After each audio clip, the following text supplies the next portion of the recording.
Thanks very much for coming to hear me talk today. My name's Sophie Medlin and I'm a lecturer in nutrition and dietetics at King's College in London.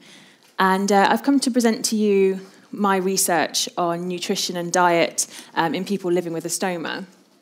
I think it's really interesting, and I hope I can make it interesting to you guys too. It's a relatively under-researched area, as I'm sure you're all aware, and certainly the work that I'm doing is pretty innovative, which is amazing considering how different the dietary needs of people with stomas are, and yet we really haven't done very much research into this area at all. My background clinically was in colorectal surgery, which is how I became interested in stomas and the nutritional management of people with stomas. So I worked in the NHS for a long time before I moved into academia. And now I train the dietitians at King's College and lecture on the medical programmes and on the dentistry programme, so across the medical school. But the focus of my research is on stomas, and the majority of my teaching is teaching other dietitians. So I've covered some of this stuff already. And actually, one of the things that we are trained never to do as lecturers is apologise at the beginning of a lecture, but I am going to apologise that some of the slides are a little bit data heavy, and I will talk you through them, and hopefully it won't be too boring for you. So as you know, there's little published research in this area. I don't know if any of you have ever tried to look up where we get the information from that we give patients around stomas, but it really just comes from anecdotal evidence and experience. So there's no evidence based to the guidelines that we use at the moment or the advice that we give. So the research that I've done so far is a mixed methods study, and it sort of spans a couple of years, really. My work is actually I'm just contracted to teach. So the research that I do is really in my own time, so it takes a lot of extra time to fit that into my schedule. So the summer is when I'm going to publish this research, but it is currently unpublished. So the first bit of research that we did was a 3-part E-survey. And as I'm sure you all know, the ostomy community are so responsive. When we want research done, when we ask people to give us information about things, we get so many responses back, and that's amazing. The community really want help, especially in this dietary area, and yet these sort of resources don't exist at the moment to give them that help. So when we send out calls for people to complete surveys, we get great responses, so we thought we'd start with that. So the first thing that we did was look at people's demographic details. So the things that I was sort of hypothesising at this point was that if people have a really good support network at home, so they live with lots of different people, then maybe their dietary intake will be a bit different, maybe a bit better, rather than people who are socially isolated and live alone, for example. Other things I was really interested in looking at were if people from different ethnic backgrounds, so for example, if you come from a South Asian community and you usually eat lots of pulses and onions and lentils and all these kinds of things, and now maybe they affect your stoma output so you can't, does that impact on people's dietary choices and how happy they are and how they feel in terms of their stoma management? So those were just a couple of the things that I was thinking about when we were collecting this kind of information. The second part of the study was looking at food-related quality of life. So questions like, do you have to get up from the table when you're having a meal to empty your stoma bag? Do you feel embarrassed when your stoma bag makes noise in public? Are there certain foods that you can't eat as a result of your stoma bag? Do you miss out on social occasions because of your stoma? These sorts of things. The third part was the really useful part, but also the more complicated part to fill in for the patients. So we used a model called EPIC, which we can understand about people's dietary intake. So it asks you questions like, how many times in the last 2 weeks have you eaten beef? How many times in the last 2 weeks have you eaten peanuts? And it literally goes through almost every food you can think of. So it takes a long time, but it gives us enough data so we can analyse people's diets and understand whether they're nutritionally adequate or not. So that was really useful. What we linked to that was, have you eaten beef? Beef's a bad example, really. Have you eaten sweet corn in the last 2 weeks? If not, why not? Because it causes me symptoms, because I've been told not to. So we asked them about the symptom severity that these different foods give them. So lots and lots of people, as you can imagine, have not eaten lots of different foods because they've been told not to. But lots of people are continuing to eat various different foods even though they get symptoms. So we've got a really good understanding of what types of food are causing symptoms and the nutritional adequacy of people's diets overall. So I'm going to show you some of that data now. And then I'll go on to talk about the focus groups that we did after this research. So We distributed the survey through social media, but we also were really lucky to be able to distribute it through people like Coloplast. So we were really lucky that Coloplast and Hollister and some of the other companies distributed the link to the e-survey through their email link outs, their email list of people, and that was super helpful. So anyone over the age of 16 with an intestinal or large bowel stoma, so jejunostomy, ileostomy, or colostomy, were eligible to take part. Yeah, great response. So for surveys, you're really lucky to get this kind of level of response. We had 260 completed responses for the quality of life part of the survey, and 226 people went on to complete the whole data set for us, which was amazing. We have 78% female respondents, which I don't think is representative of the stoma community. Pop your hands up for me. Most of you are stoma nurses, right? Do you think you're 78% female in stoma care? No. So I think that gives us an idea about who's engaged with this kind of thing, what sorts of people are interested in diet. So it maybe gives us a bit more of an idea that females are perhaps a little bit more likely to take the time to fill in these sorts of surveys. So it's not necessarily brilliantly representative on that level. We did, however, get a great average age. So 47.28 years was the average age of the person who filled in the survey, which is really good. And I was obviously with e-surveys, you're slightly concerned that you're missing out on that older demographic. But actually the age range was brilliant, so from 18 to 84. So we did still get a really good broad range of ages, particularly in that upper age category, which was really important. So, data heavy, but I'm going to talk you through it. So in terms of the demographics, the vast majority of people were from a white background. So I didn't necessarily get lots of answers on the things I was looking for, which I was mentioning before about whether South Asian people, for example, have different food-related quality of life. But we've got a reasonable number of people there. We had lots more people with a permanent stoma filling in the survey, which I think probably is indicative that those people are more engaged with trying to get help, whereas if you've got a temporary stoma, maybe there's a tendency to be bury your head in the sand a little bit and just manage it until it's gone.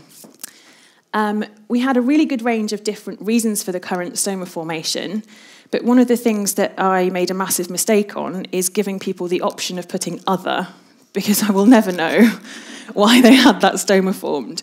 And 50 people said that they had their stoma formed for a different reason other than cancer, ulcerative colitis, Crohn's disease, or diverticular disease. But I will never know what that reason was, and that's a massive flaw in my research. Stoma type, so as you can imagine, pretty representative of the community, I think. So 4 jejunostomy, 134 ileostomy, and 87 colostomy.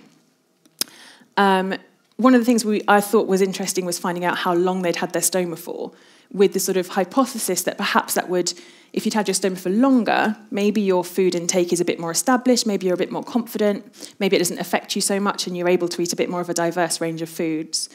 So most people had their stoma for 7.5 years on average. It was 7.5 years, but we did have a really nice range there, as you can see, from people having it formed in 1970 to people having it formed that year that we did this research.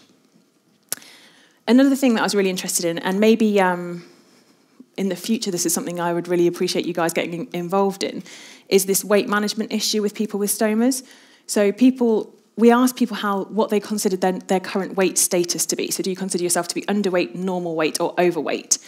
And as you can see, there's actually nearly half of the people, 94 people from the survey, were overweight. And lots of people found that they really struggled to manage their weight because of their stoma. And the other thing that we found out, and we'll talk about it a bit later on, is that actually lots of these people find that they can't follow normal healthy eating guidelines because of their stoma. And so weight management in people with a stoma is really important, and we need to engage with that, because you guys will all know from your clinical practice that if someone gains a lot of weight post-stoma formation, that can cause lots of complications for them, both surgically, mentally, and everything else. So that's kind of our demographic. That's the background of people that we had. The food-related quality of life data is presented here, so I'll talk you through this. This survey was validated on people with inflammatory bowel disease, so either ulcerative colitis or Crohn's disease. And it was validated by an incredible colleague of mine at King's called Miranda Loma. Now, these are normal people. This is the food-related quality of life of the average people in the population, the healthy population. So you can see their food-related quality of life is really high. On the left-hand side here, we've got people with IBD. so Crohn's or ulcerative colitis. And you can see that their food-related quality of life is worse than the healthy population.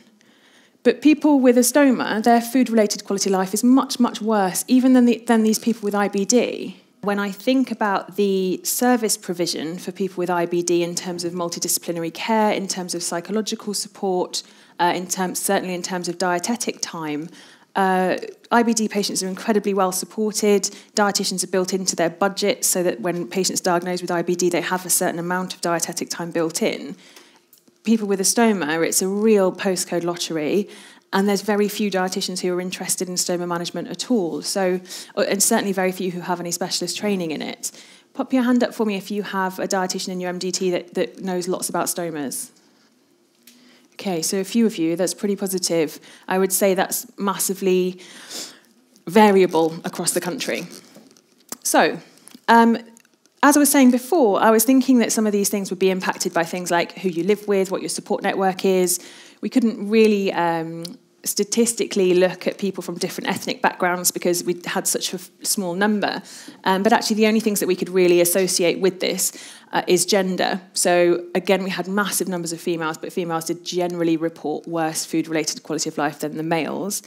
Of course, there's huge things around body image and all that sort of thing, which tends to affect women more than men. So it might be that having a noisy stoma, men can laugh it off a bit more easily than women, for example, and so maybe there is that link there. Also, women's social lives can often very much more rotate around food and meals and going out for dinner with their friends, whereas men's social lives tend to be slightly different, so it may be linked with that. The other thing was people who struggle with their weight, so struggle to manage their weight, keep their weight down, reported much worse food-related quality of life than people who manage their weight well. And that may be indicative that the people who manage their weight well are generally managing their stoma well and feel quite happy with what's going on with them. So that was the first bit of the survey. And again, what's important to me here is just understanding that these patients really need a lot more support than we're giving them currently from a dietetic perspective. What we did using the data was develop a symptom severity score. And this wasn't validated. This was done through a statistician, but in a sort of, this is what we think we should do sort of a way. So it's not been validated properly in an academic sense. But we gave, so basically every person gave a score to each food. So what severity of symptoms does this food give you? So between 1 and 5. But they also sort of, if a food didn't give them any symptoms, then it didn't get a score. Does that make sense? So we gave a score for each food based on the number of people who had said it gives them symptoms, and then we times that by the severity of the symptoms. So the number of people who've given it a 5, then that food goes up much higher in terms of its symptom severity score. Does that make sense? Perfect. The other thing we asked them, which I think is really important, is about whether they're avoiding food just because they've been told to, and they've never had any, they've never tried it. So this food will cause you a blockage, so you should never have it. And I think certainly old school dietary advice around stomas was very much you should never eat skins and peels and pips because you'll get a blockage, and you should never eat peanuts and nuts and all these sorts of things because you'll get a blockage. And obviously we're generally trying to move away from that. But some people still follow that advice. Lots of people are still pureeing all their fruit and vegetables. And one of the difficult things is some people really need to, but most people don't. So we have some real issues around that. So this is the data. Again, it's a horrible slide. But what we've got here is the top 12 foods in terms of symptom severity. And none of you will be at all surprised by the foods that are on this list. So the take-home message from this is, while our advice currently is anecdotal, we're getting it right. So the top food there is sweet corn, then peanuts and other nuts, mushrooms, apple with skin, baked beans, cabbage, Brussels sprouts, dried lentils, beans, peas, high-fibre breakfast cereal, beer, lager, cider, and dried fruit. So the top 12 foods, I reckon, if we all put in a poll, you all would have chosen those foods as being the ones that cause the problems. Any surprises there at all? No. One of the things that I would like to note, though, is that peanuts is a great example. So 43 people in the peanut department, or the other nuts department, 43 said that peanuts gave them no symptoms at all. And the same number of people are avoiding all nuts just because they've been told to and they've never tried them. So for me there's a real lesson to learn that actually there's some people there that almost certainly could include nuts in their diet and would really benefit from them nutritionally, but are avoiding them just because they've been told to and they've never tried. Does that make sense? I think that's something that we really need to think about in terms of the advice that we're giving. And that's the same for almost all those foods. So the number of people without any symptoms at all are almost the same across the board with the number of people that aren't eating them whatsoever just because they've been told not to. So the next slide is kind of the next lot of 12 foods down. So we've got salad, onions, coleslaw, broccoli, cauliflower, fried fish and batter, which was an interesting one for me. I wasn't necessarily expecting that. What about you guys? Do you think that would be one of the top foods that people struggle with digestion-wise? I guess it's a very high-fat food. Low-calorie or diet fizzy drinks, I guess from a wind perspective, orange, mandarin, satsumas, peas, pure fruit juice and fizzy drinks. So again, lots of these foods we would predict in terms of people avoiding and people not managing very well. This correlates the symptom severity score with the number of people who are told to avoid the food so they don't eat it at all. So you can see that actually, while I'm saying to you, it's a shame that there's so many people avoiding these foods even though they've never had any symptoms, they've never tried them. At the same time, we are getting the advice right. So actually, when we say to people, lots of people struggle to digest nuts, lots of people struggle to digest mushrooms, even though that is anecdotal, this proves that we are getting that advice right. And that's nice, it's positive. I think somewhere there's something we need to do in terms of how we frame that advice and how we support people to try things and how we try and predict the types of people that are likely to get blockages from some of these foods and those who aren't. Because dietary adequacy and dietary variety is really, really poor in these patients. So the next thing we went on to do, this is symptom severity score based on your disease. So you can see here that the reason for surgery gave you, so the type of surgery that you'd had, ileostomy, colostomy, people with an ileostomy had a higher symptom severity score than people with a colostomy. Again, pretty predictable stuff. We would probably expect that. It's relatively close. So when I was working in colorectal surgery, I always made sure I saw all the patients who just had an ileostomy. But if they were a colostomy and I didn't get to see them, I maybe wouldn't worry too much.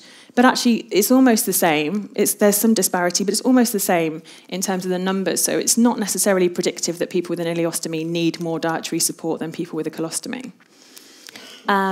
People with Crohn's disease had much higher symptom severity score than people who'd had cancer, and people with ulcerative colitis, obviously, with ulcerative colitis, they've potentially had a colectomy, and so their disease is essentially gone.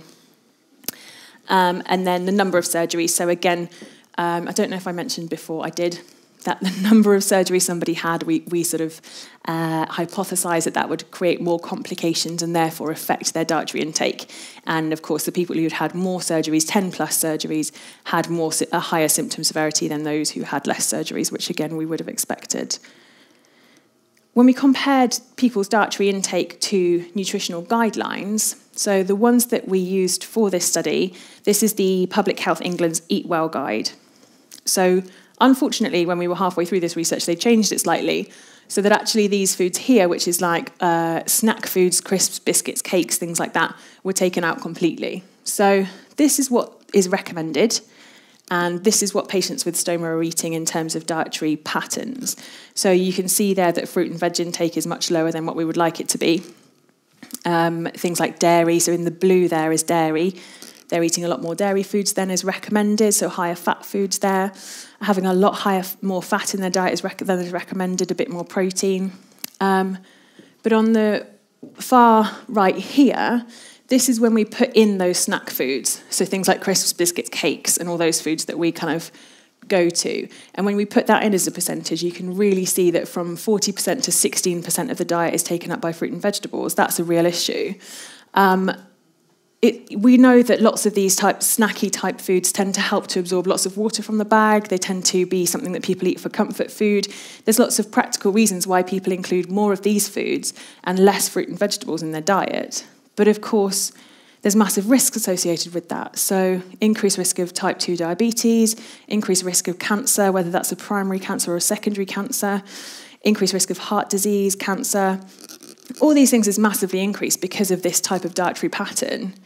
And we're not supporting these patients necessarily in the best way to eat a healthy diet. And so we've got some really nice evidence here about the importance of supporting these patients better to prevent preventable diseases, because I think we're really not serving this patient group as well as we could do from a diet perspective.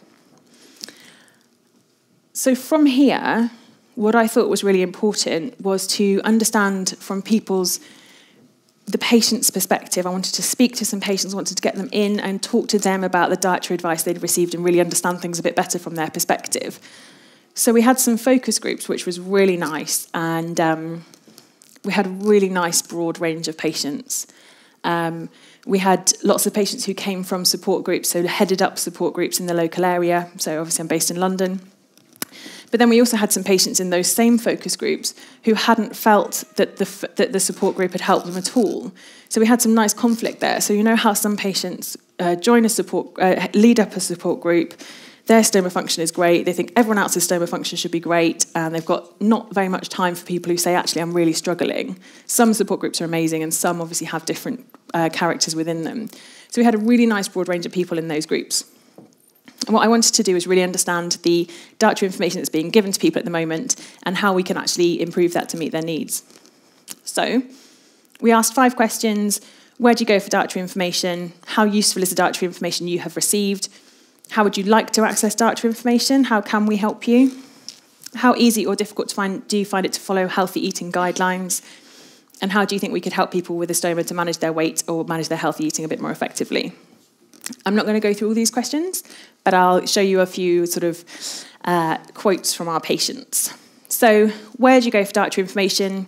I wouldn't know where to go. Really, almost all of the people said, I have no idea where I'd go. Lots of people said they use support groups, or they use Facebook, or they use other people with a stoma to get this advice. But the majority of people said they wouldn't know where to go. This patient said, I didn't really get any advice. It was trial and error. I got a couple of blockages, and then I tried to avoid things that I didn't digest. I think, again, that's really common, and we certainly give that advice that it is trial and error and give it a go and see how you get on. But anyone who's ever had a bowel obstruction, and thank God I haven't, but we all know how incredibly painful and debilitating that is for people, and no one wants to repeat that, so it can cause a lot of fear. People saying here they go to the Ostomy Association website, which is great, and sometimes people are still using handbooks that they were given when they had their surgery 8, 9, 10, 15, 20 years ago. We asked how useful is the dietary information you've received. GPs are saying, they were saying that GPs, so family doctors, don't really know anything. Certainly 2 or 3 of the patients reported that their GP had never seen a stoma before, and they were showing their doctor for the first time what a stoma looked like. And again, that's common, and I think that's only going to get worse, really. Stoma care nurse, very reassuring. And I think the message generally that people were getting from stoma care nurses was, if it doesn't work for you, don't eat it, and that's okay. And that's the right advice from a stoma function perspective. If that becomes a list of 25 foods that someone's not eating, and lots of those are foods that we know are required for good dietary intake to prevent vitamin and mineral deficiencies, actually we've got a bit of an issue there. And the last quote here, if you can read it, is that they gave up with dietitians very quickly, which again, unfortunately, I hear all the time. So I got referred to a dietitian didn't know anything about stomas, dietitian didn't know how to help me. I hear that all the time, and one of the big things I'd like to do off the back of this research is set up some big training sessions for not just for dietitians, but also for stoma care nurses about diet and stomas and how we can best help people. Because it really is really lacking at the moment in this country. We asked people how easy or difficult they find it to follow healthy eating guidelines and manage their weight. We had lots of really interesting quotes around this, including things like, when I leave my greens, when I'm eating with my friends, they say, oh, don't you like your vegetables? You should really eat your vegetables. And lots of things around stigma. So one of the other things that I do with a slightly different hat on is work talking about social media and the impact of nutrition in social media and how that impacts on people's body image and all that kind of stuff, and all these negative messages, not necessarily negative messages, but all these messages that are pushed out in social media all the time. So you know how there's this kind of clean eating wave of people pushing these messages all the time into people's faces. And lots of our patients were saying, I feel somehow inadequate, that I can't do that. I can't eat clean. There's something wrong with me. I feel this stigma around the way that I have to eat to manage my stoma. So I don't think it's difficult. So some people are saying I don't think it's difficult if people are that way inclined to follow that diet. Very difficult because the emphasis on fruit and veg, so it's no good for people like us. So some people said I would try to go to Weight Watchers, but I can't follow that advice and it doesn't work for me. I can't follow them, I don't try now. And then this is the one I was talking about. You leave your vegetables and people say you don't like greens. I don't think this is going to come out properly. Oh, no, there we go. This is a really long quote, and I think it's a really nice one. I'm just going to summarise it for you. So it's a patient with a really complicated stoma who's talking about how she still has to make her vegetables and fruit into smoothies. Everything that she eats goes through her very, very quickly, so she never feels full for very long, so she's constantly hungry, she's constantly looking for food. She can't get anything that makes her feel full. So she's talking about how important it is that the dietary advice that people get is tailored to them.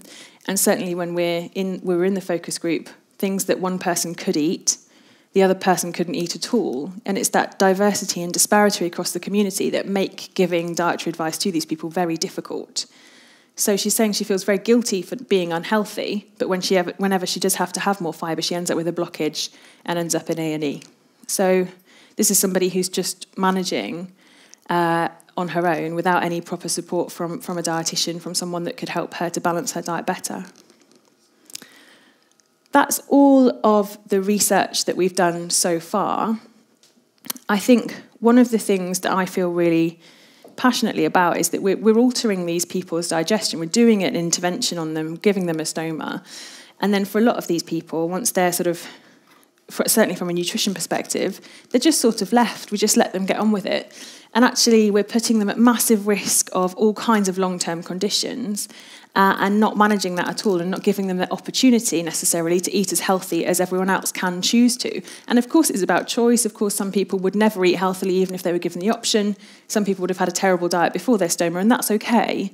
But for those who want to concentrate on preventing diabetes, who want to think about preventing cardiovascular disease, heart attack, stroke, everything else, we're not really giving them the opportunity to do that. We're saying, here's all these foods that you're likely to struggle to eat, off you go. So it's a really under-researched problem still. We need further research, and I think one of the things that we need to do is try and understand which patients need more advice and which patients need less advice, and I think that's very difficult to do. This is what I've been talking about. So dietary adequacy of the population is really suboptimal, and it's very difficult to predict who needs that advice. In terms of future perspectives, we need research funding, and there isn't any. So I was saying to some people earlier that actually the pot of money that you would hope to have for this kind of research sort of falls between lots of gaps. So the money that might be for colorectal surgery type people, the colorectal surgeons have their hands in that pot very comfortably, and that's not going to happen anytime soon. From a dietary advice perspective, from a dietary research perspective, it's considered to be a very small part of that whole issue. So if you imagine we've also got an obesity epidemic in the general population, to try and take some of the research funding for this population is quite difficult to convince people that it's very meaningful. I think one of the things that I am going to try and do in terms of next steps is try to look and see what the actual numbers are in terms of dietary deficiencies and things like that in this population group. So I would like to study biochemistry. I'd like to look at DEXA scans. I'd like to really understand whether these patients what nutritional deficiencies exist in this population group, and also things like their cardiovascular disease risk, and map all of that with their current stoma formation, with their background. But that's massive money that's needed, and it's not available at the moment. So fingers crossed, in the future we can get this research off the ground. But hopefully that gives you a bit of a flavour of the research that's been done so far, and a bit of reassurance that you're actually giving the right advice currently, and that we are building the evidence base towards it. So I'd very happily invite any questions if anyone's got any. It's a bit hot in here, isn't it? Is everyone surviving? Any questions that anyone's got?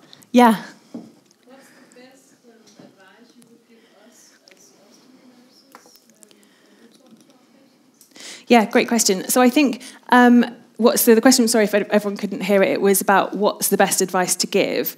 The problem is that it's so diverse. So if you ask me what's the best advice to give someone with an ileostomy, who's just had an ileostomy for something and it's new and it's fine, and for cancer, for example, and it's going to be reversed, I would probably say the best advice is just to eat as well as you can so that your stoma function is manageable until you can have it reversed. Because in terms of nutritional deficiencies, in terms of developing things like osteoporosis, vitamin B12 deficiency, that's unlikely to happen in that short time with a temporary stoma. Whereas someone who has had, say, a jejunostomy formed or a more complicated ileostomy and it's going to be permanent, there's so many things that I'd want to make sure, especially if they're young. Are you getting enough calcium? Are you absorbing all of your calcium for your bone health? Are you getting enough fruit and vegetables to make sure that you're getting all the vitamins and minerals you need? If not, are we supplementing you? So there's all kinds of different things. It really depends on the individual patient. I don't know if there's dietetic support in your area. I think that's something that really is needed. So you need a tailored dietary assessment of that patient to make sure that they're getting everything they need. And again, that is very patchy, and the ability to do that is very, very difficult. I think the advice that we give in terms of eating as well as you can and eating as normally as possible is the best advice to give for sure. So if you can include fruit and vegetables in your diet, then great. And if not, let's talk about where you're going to get those other nutrients from. I can't answer your question without saying they all need, my feeling is they all need a dietary assessment and nutritional management, but obviously that's not going to happen for everybody at the moment. Any other questions? Yeah. What would you advise in terms of supplements? So that's always one question that I get, especially I've quite a good few young patients actually.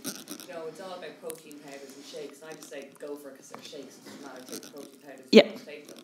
But in terms of patients who are like, oh, multivitamins, do I take multivitamins? For me, I just say buy the cheap brands because they're not as coated. So then hopefully you might absorb a bit more. But is that a wrong right line? Yeah, no, that's great. What type, Joe, what should they be taking? A multivitamin? Because obviously multivitamins, actually, the doses that are in a multivitamin is quite low. Should they be taking specific individual, like calcium tablets, vitamin C? Should it all be individual stuff? Yeah, great question. So the question is about what supplements patients should be advised to take in terms of vitamin and mineral supplements. Again, it varies. So if someone's had part of their jejunum taken out and they're not therefore absorbing certain nutrients, same with your terminal ileum and vitamin B12, hopefully you're all aware of those risks. Then you're never going to absorb these things and you're always going to struggle. So there are certain patients that need very specific advice, but the general advice is always to take a good quality A to Z multivitamin. You don't want a coated one, you're right, but the ones that break down easily and the ones that are liquid inside are pretty good. One of the issues is that these patients are often told to take, so they'll see someone who's not registered, or they'll hear some advice online and they might take, for example, zinc as an individual supplement. Now, obviously, if they're deficient in zinc, give them zinc. But if they're not proven deficient, taking zinc in isolation, zinc competes for absorption with copper. And so if you take lots of zinc, then you can't absorb copper because the receptors are the same on your small bowel. And so you then become deficient in copper. So taking a good quality multivitamin is always the best advice for everybody, because your body's super clever at picking out the things it needs. Our evolution is really great at stuff like that. So don't try and override that by supplementing, a high dose supplementation of anything on an individual level. Things that you can look out for in terms of vitamin and mineral deficiencies are the quality of people's hair. So I used to see lots of patients with stomas who had really brittle, really poor quality hair, and I'm sure you all see lots of people like that. That's a sign that someone is suffering from some nutritional deficiencies. So it would be worth just screening their bloods and seeing what they're missing. Same with people's tongues. So if you can see that someone's tongue is very pale or they have sores inside their mouth, that's usually a sign of vitamin deficiencies. If people's nails are poor quality and really brittle, again, sign of micronutrient deficiency. So there are things that you can look out for in your patients. But one of the ones that you'll be told all the time is about hair quality. So if you notice that, then just think about hair quality, think about mouth sores, and think about nail quality if you're trying to see if someone is likely to be malabsorbing anything. Yeah. When you did the survey, I noticed that when we were talking about peanuts, there was about a quarter of them who had severe problems with peanuts. Yep. Did you ask about the amount? No, we did. Possibly. I don't have the data with me. I don't have the full data set with me, but we probably did. We do ask about portion size in that thing, so I can have a look. But I think with nuts and things, you know how they're just not really absorbed, apart from chewing, they're not really absorbed at all. So we did some work at King's recently about almonds and about how much fat from almonds you absorb, depending on how many times you chew them. So we had some people chewing almonds 12 times and some 24 times. And the more you chew them, the more fat you absorb from them. So the same with any nuts and ostomates. Of course, if you have any kind of stricture or any kind of difficulty with your food entering your bag, then the less chewed nuts are, the worse it's going to be. But of course, nut butters are really popular now, and they're really widely available. So, and nuts are such a great source of all these things that we're talking about with hair quality in your mouth and all that kind of stuff. So if people can include nut butters, which everyone should be able to, then that's a great way to get those nutrients in that are difficult to find from other sources. Any other questions?